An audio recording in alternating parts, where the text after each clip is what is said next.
మన ప్రభువును రక్షకుడైన యేసుక్రీస్తు వారి నామములో ఈ మాటలు వింటున్న ఆత్మీయ కుటుంబ సభ్యులందరికీ నా యొక్క హృదయపూర్వక వందనాలు.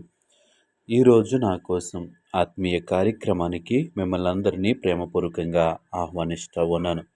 చిన్న ప్రార్థన చేసుకుని ఈ దిన వాక్యాన్ని ధ్యానము చేద్దాం. పరిశుద్ధ ప్రేమగల తండ్రి, గొప్ప దేవుడా, కనికరము గల దేవ, కృపగల దేవ, నీకు వందనాలు, వేలాది స్తోత్రాలు ప్రభువా. నీ కనికరాన్ని బట్టి, నీ కృపను బట్టి ఇంతవరకు మమ్మల్ని సజీవులుగా ఉంచావు. అందుని బట్టి నీకు వందనాలు. ఈ సమయంలో నీ మాటలు వినటానికి ఆశ కలిగి ఉంటుండగా ఉదయకాల సమయంలో నీ వాక్యం ద్వారా మాతో మాట్లాడమని యేసు నామములో అడిగి వేడుకుంటున్నాము పరమ తండ్రి. ఆమేన్. ఈరోజు దేవుని వాక్యము కీర్తనల గ్రంథము 9వ కీర్తన 10వ చరణము. యెహోవా నిన్ను ఆశ్రయించు వారిని నీవు విడిచిపెట్టువాడవు కావు. ఈ వాక్య భాగాన్ని మనము పరిశీలన చేసినట్లయితే, నిన్ను ఆశ్రయించిన వారిని నీవు విడిచిపెట్టేవాడవు కాదు. ఎవరు విడిచిపెట్టేవారు కాదు అంటే యెహోవా అనగా దేవుడు మనల్ని విడిచిపెట్టేవాడు కాదు. ఎవరైతే ఆయనని ఆశ్రయిస్తారో, ఆయనను ఆశ్రయించు వారిని ఆయన ఎంత మాత్రము కూడా మర్చిపోయేవాడు కాదు, విడిచిపెట్టేవాడు కాదు అని దేవుని యొక్క వాక్యము మనకి తెలియచేస్తూ ఉంది. ఈ లోకంలో శరీరానుసారంగా జీవిస్తున్నటువంటి మనము అనేక పరిస్థితులలో ఇతరుల్ని ఆశ్రయిస్తూ ఉంటాం.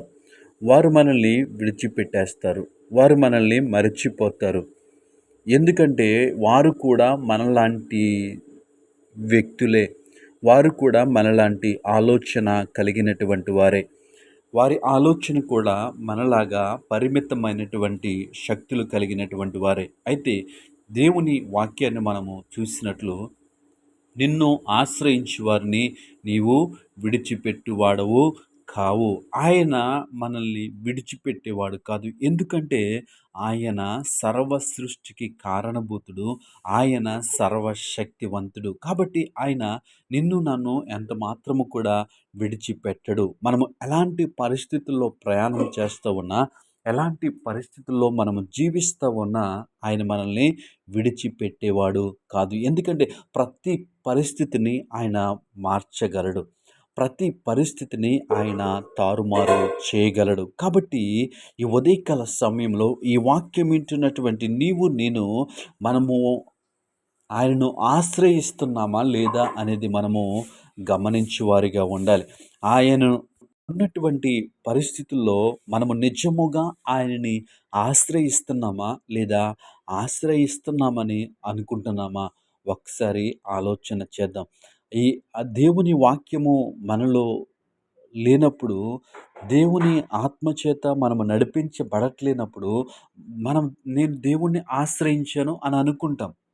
కానీ దేవుని వాక్యము చేత నింపబడినప్పుడు, దేవుని ఆత్మ చేత నడిపించబడుతున్నప్పుడు ఆయనను మనము నిజముగా ఆశ్రయిస్తాం. మనము ఆశ్రయిస్తున్నాము అనుకుంటే మనం పొరపాటు పడతా ఉన్నాం. ఆశ్రయిస్తున్నాము అనుకోకూడదు. ఆయన నేను ఆశ్రయిస్తున్నాను అని మనము నిర్ధారణకు రావాలి. ఎప్పుడైతే మనము ఆయనని ఆశ్రయిస్తామో ఆయన మనల్ని ఎంత మాత్రము కూడా విడిచిపెట్టడు. ఆ యొక్క జక్కయ్య ఆయన్ని ఆశ్రయించాడు. దేవుడు ఆయన జీవితంలో గొప్ప మార్పులను తీసుకొచ్చినట్లుగా, తన పాపాలను క్షమించినట్లుగా, తనకి మారు మనస్సు దయచేసినట్లుగా మనము చూస్తూ ఉన్నాం. ఈ ఉదయకాల సమయంలో ఈ వాక్యం వింటున్న ప్రియ ఆత్మీయ స్నేహితులారా, మనము దేవుణ్ణి ఆశ్రయించువారుగా ఉంటే ఆయన మనల్ని ఎంత మాత్రము కూడా విడిచిపెట్టడు. నీవు నేను ఎలాంటి పరిస్థితులైనా ఉండొచ్చు, ఎలాంటి జీవితాన్నైనా జీవించవచ్చు, కానీ ఆ యొక్క జీవితాన్ని, ఆ యొక్క పరిస్థితుల్ని ఆయన మారుస్తాడు. ఎప్పుడో తెలుసా? ఆయనను ఆశ్రయించినప్పుడు. కాబట్టి ఈ వాక్యమైన మనమందరము కూడా ఆయనను ఆశ్రయిద్దాం.